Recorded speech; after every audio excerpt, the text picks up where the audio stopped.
I'd like to say that the freedom to be sexually expressive, the freedom to be different is a freedom for all of us. She has always had the ability to be on the cutting edge. I still say, in our difference, we must join together to make our society a truly just one. Joan could always really get the pulse of not just where the community was, but where it was going, what the issues were going to be. I think her work is lovely. I think it is life-giving. I think it is a testimony to the life she's lived and to the hard truths she's come into.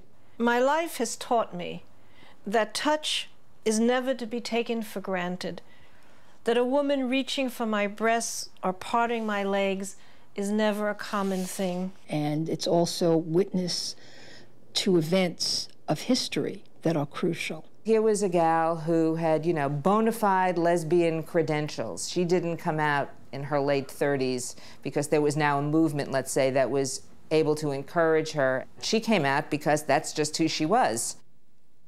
As I think back to a lot of other people who are or were divas in our communities at the time, and people who you try to access in one way or another as a role model or just to sort of pick their brain or whatever, of all of them, Joan was probably the most available and accessible person.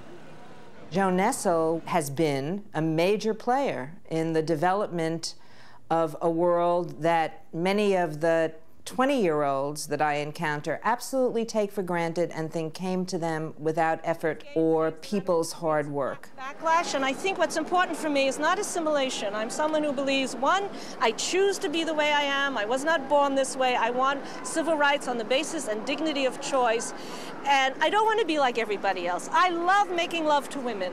Joan's wonderfully outrageous, and I think it's great. I mean, I think it, again, and it pushes boundaries that way. And, she's saying, here I am.